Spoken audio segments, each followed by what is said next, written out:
Dear students, welcome back to my channel. ಇವತ್ತಿನ ವಿಡಿಯೋದಲ್ಲಿ ನಾನು ನಿಮಗೆ ಫಸ್ಟ್ PUC ಎಕನಾಮಿಕ್ಸ್ ಫೈನಲ್ ಎಕ್ಸಾಮಿಗೆ ಕ್ವಶನ್ ಪೇಪರ್ನ ಮೀನ್ಸ್ ಇಂಪಾರ್ಟೆಂಟ್ ಕ್ವಶನ್ಸ್ನ ನಾನು ಅಪ್ಲೋಡ್ ಮಾಡ್ತಾ ಹೋಗ್ತೀನಿ. ಸೊ ನೀವಿಲ್ಲಿ ಒಂದು ಟ್ರಿಕ್ನ ತಿಳ್ಕೊಳ್ಳಿ. ಆ ಟ್ರಿಕ್ ಏನು ಅನ್ನೋದನ್ನು ನಾನು ಈ ವಿಡಿಯೋ ಕೊನೆಯಲ್ಲಿ ತಿಳಿಸ್ಕೊಡ್ತೀನಿ. ಅದಕ್ಕಿಂತ ಮುಂಚೆ ಬೇಗ ಸಬ್ಸ್ಕ್ರೈಬ್ ಆಗಿ. ಸೊ ಸಬ್ಸ್ಕ್ರೈಬ್ ಆಗೋದ್ರಿಂದ ನಮ್ಮ ಚಾನಲ್ ವೀಡಿಯೋಸ್ ನೋಡೋ ಮುಖಾಂತರ ನೀವು 80 ಔಟ್ ಆಫ್ 80ನ ಈಸಿಯಾಗಿ ಸ್ಕೋರ್ ಮಾಡ್ಬೋದು. ಸೊ ಆ ಟ್ರಿಕ್ ಏನು ಅಂತ ಅಂದರೆ, ನಾನು ಇನ್ಮೇಲೆ ಪ್ರತಿನಿತ್ಯ ಕ್ವಶನ್ ಪೇಪರ್ಸ್ನ ಅಪ್ಲೋಡ್ ಮಾಡ್ತೀನಿ.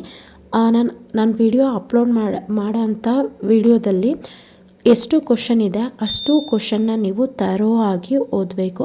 ಅಷ್ಟು ಕ್ವಶನ್ನ ನೀವು ತರೋವಾಗಿ ಓದಿದರೆ ಖಂಡಿತ ನೀವು 80 ಔಟ್ ಆಫ್ 80ನ ಈಸಿಯಾಗಿ ಸ್ಕೋರ್ ಮಾಡ್ತೀರಾ, ಅಥವಾ ಮಿನಿಮಮ್ 70+, 75+ನ ಈಸಿಯಾಗಿ ಸ್ಕೋರ್ ಮಾಡ್ತೀರಾ.